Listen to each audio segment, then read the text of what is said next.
Good morning student. তোমরা যারা second সেমিস্টারে মাইনর অথবা ডিএসসি বিষয়টি রয়েছে এবং যাদের ইতিহাস সাবজেক্ট রয়েছে তাদের জন্য আজকের একটি টপিক নিয়ে আমি আলোচনা করছি। তোমাদের আগে দেখবে প্রত্যেকটি বিষয় নিয়ে আমাদের ক্লাস করানো হচ্ছে, তোমরা সেই ক্লাসগুলো দেখো, তোমাদের যথেষ্ট উপকারে আসবে। ঠিক আছে, শুধুমাত্র সাজেশনের আশায় থাকবে না, আমরা আগে থেকে আলোচনা করছি, সেই নোটগুলো তোমরা পড়ো, তোমাদের ভালো হবে। যাই হোক, আজকে আমরা আলোচনা করছি গুপ্ত যুগের সামাজিক অবস্থা। প্রশ্নটা যথেষ্ট ইম্পর্টেন্ট এবছরের জন্য, যে গুপ্ত যুগের সামাজিক অবস্থা কেমন ছিল। আমরা যদি বলি প্রাচীন ভারতের ইতিহাসে গুপ্ত যুগ একটি সুবর্ণ যুগ বলা হয়।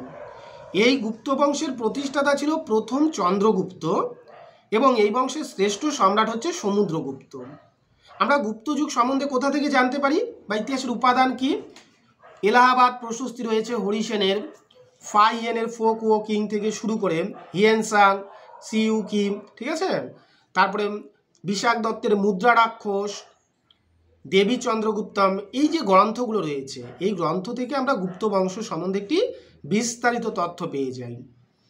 এবং গুপ্ত যুগে সামাজিক, অর্থনৈতিক, ধর্মীয়, বিজ্ঞান প্রত্যেকটা ক্ষেত্রে অভূতপূর্ব একটি উন্নতি হয়েছিল, যার জন্যই গুপ্ত যুগকে প্রাচীন ভারতের ইতিহাসে সুবর্ণ যুগ বলা হয়। তা গুপ্ত যুগের সামাজিক অবস্থা যদি আমরা আলোচনা করি, সোশ্যাল লাইফ, তাহলে দেখো প্রথমেই আমরা বলবো জীবনযাত্রা। গুপ্ত যুগের জীবনযাত্রাটা কেমন ছিল? স্বাভাবিকভাবে দেখা যায় গুপ্ত যুগের জীবনযাত্রার মান যথেষ্ট উন্নত ছিল। কারণ একটাই ছিল, সেখানে শাস্তিদানের ব্যবস্থা ছিল। কেউ যদি কোনো রকম আইন বিরোধী কাজ করত তার জন্য কঠোর শাস্তি ছিল। তার জন্যই গুপ্ত যুগের একটি শান্তি শৃঙ্খলা বজায় ছিল। এবং আমরা জানতে পারি গুপ্ত যুগের লোকজন বেশিরভাগ নিরামিষ ভোজনই করত, যদিও পেঁয়াজ রসুন এগুলো তারা খেত না। ঠিক আছে, তো জীবনযাত্রার মধ্যে এই জিনিসটা আমরা লিখলেই হচ্ছে। এরপরে আমরা যদি দেখি বর্ণ ব্যবস্থা। বর্ণ ব্যবস্থা একটা খুব গুরুত্বপূর্ণ বিষয়। প্রাচীন ভারত থেকেই বর্ণ ব্যবস্থা চলে এসেছে, বৈদিক যুগ, পরবর্তী বৈদিক যুগ। তো বৈদিক যুগে যে বর্ণ ব্যবস্থা ছিল, গুপ্ত যুগেও সেই চারটা বর্ণ প্রচলন ছিল: ব্রাহ্মণ, ক্ষত্রিয়, বৈশ্য, শূদ্র।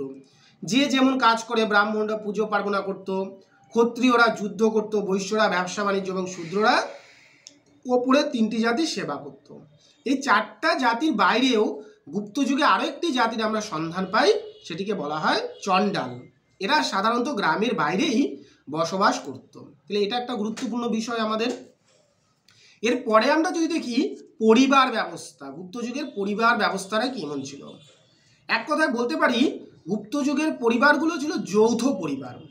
যৌথ পরিবার আমরা জানি কাকে বলে, যেখানে বাবা, মা, ঠাকুরদা, ঠিক আছে, জেঠু, কাকু, কাকিমা সবাই একসঙ্গে বসবাস করে, সেগুলোকে যৌথ পরিবার বলে। গুপ্ত পরিবারগুলোও ছিল যৌথ পরিবার এবং পরিবারের যে বয়োজ্যেষ্ঠ ছিল সেই হতো পরিবারের প্রধান। এবং পিতার মৃত্যুর পর এই সম্পত্তিগুলো তার পুত্রদের মধ্যে ভাগ হয়ে যেত, যেটা বর্তমানকালেও প্রচলন রয়েছে। এবং আমরা এটাও দেখতে পারি গুপ্ত যুগে ছেলেদের থেকে মেয়েদের একটি গুরুত্ব কম ছিল, পুত্র সন্তানকেই গুরুত্ব দেওয়া হতো। এটা গেল আমাদের পরিবার ব্যবস্থা। তাহলে আমি তিনটা পয়েন্ট বললাম। প্রথম পয়েন্ট ছিল জীবনযাত্রা উন্নত ছিল। সেকেন্ড আমি বলেছিলাম 2 নাম্বার বর্ণ ব্যবস্থা, চারটা বর্ণের বাইরেও আরেকটি বর্ণ ছিল, সেটা হচ্ছে চণ্ডাল। 3 নাম্বার আমি বললাম পরিবার ব্যবস্থা। এরপরে বলছি গুপ্ত যুগের বিবাহ ব্যবস্থা কেমন ছিল। দেখো গুপ্ত যুগে 8 ধরনের বিবাহ প্রচলন ছিল। সেই 8 ধরনের বিবাহের নাম তোমরা লিখবে। ব্রাহ্মণ বিবাহ ছিল, আর্য বিবাহ ছিল, ঠিক আছে। তো প্রথমে যে 8 ধরনের বিবাহ বললাম, 4 ধরনের বিবাহ ছিল স্বাস্থ্যসম্মত, এগুলোতে পিতামাতা সম্মতি ছিল। এবং পরবর্তী যে 4 ধরনের বিবাহ, রাক্ষস বিবাহ, পিচাস বিবাহ, গন্ধর্ব বিবাহ, এগুলো স্বাস্থ্যসম্মত ছিল না। ঠিক আছে, যেমন গন্ধর্ব বিবাহ ছিল, ঠিক আছে, যেটা হচ্ছে ছেলে মেয়ে নিজের ইচ্ছে মতো বিয়ে করতো, বর্তমানকালে আমরা যেটা বেশি লক্ষ্য করি। তারপরে হচ্ছে গিয়ে তোমার রাক্ষস বিবাহ ছিল, যেটা জোর করে বিয়ে করা হতো, সেটাকে রাক্ষস বিবাহ বলা হতো। পিচাস বিবাহ ছিল লুকিয়ে বিয়ে করা, কাউকে না জানিয়ে বিয়ে করে নেওয়া। তো এগুলো ছিল তোমার গুপ্ত যুগের বিবাহ ব্যবস্থা। এরপরে আমরা বলবো দাস প্রথা। গুপ্ত যুগে দাস প্রথার অস্তিত্ব ছিল, বিভিন্ন ঐতিহাসিক তাদের গ্রন্থে তুলে ধরেছেন। রামচরণ শর্মা থেকে অনেকেই তুলে ধরেছেন যে গুপ্ত যুগে দাস প্রথা ছিল। দাস আমরা ছোটবেলা থেকেই পড়ে এসেছি যে দাস কি। সাধারণত যুদ্ধে যারা পরাজিত হয়ে বন্দী হতো তাদেরকেই দাস হিসাবে গণনা করা হতো। দাসদের বিক্রি করা হতো, তাদের বিনে পয়সায় খাটানো হতো। তবুও একটা বলা যায় দাসদের একটা মর্যাদা গুপ্ত যুগে ছিল, এতটাও অবনতি হয়নি দাসদের অবস্থা। এটা গেল আমাদের 5 নাম্বার পয়েন্ট। 6 নাম্বার আমি পয়েন্ট বলছি নারীদের অবস্থা। দেখো প্রাচীন ভারতে গুপ্ত যুগে নারীরা সঙ্গীত বলো, নৃত্য বলো, এইসব বিষয়গুলোতে পারদর্শী ছিল, ঠিক আছে। কিন্তু দেখা যায় গুপ্ত যুগে ধীরে ধীরে নারীদের যে অধিকার সেটি হারাতে শুরু করে।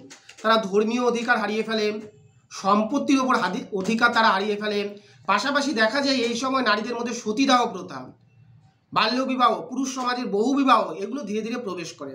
অর্থাৎ বলতেই পারি গুপ্ত যুগে নারীদের অবস্থা ধীরে ধীরে অবনতি হতে শুরু করে, ঠিক আছে। এটা হলো গুপ্ত যুগের নারীদের অবস্থা। 7 নাম্বার এবং শেষ পয়েন্ট হচ্ছে আমোদ প্রমোদ। যে গুপ্ত যুগে আমোদ প্রমোদ কি, সেটা শুধু প্রাচীন ভারত থেকেই চলে এসেছে। আমোদ প্রমোদের অঙ্গ হিসাবে তারা খেলাধুলা, ঠিক আছে, পশু শিকার, এই বিষয়গুলো, পাশা খেলা, ঠিক আছে, তারপরে বিভিন্ন ধরনের যে যুদ্ধবিদ্যা, এগুলোতে তারা অবশ্য জীবনযাপন করতো। তারা আমোদ প্রমোদের অঙ্গ হিসাবে এটা একটা গুরুত্বপূর্ণ বিষয় ছিল।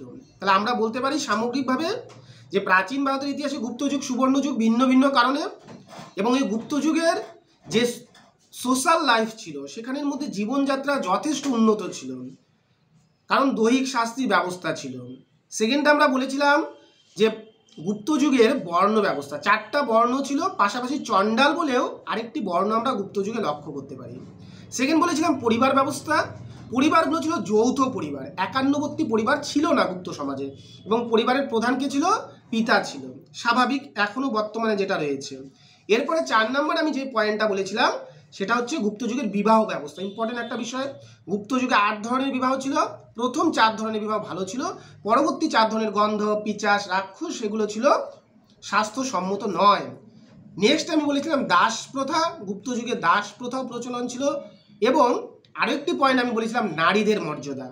নারীদের মর্যাদা আস্তে আস্তে অবনতি হতে শুরু করেছিল, এবং শেষ তোমরা আমোদ প্রমোদ লিখবে।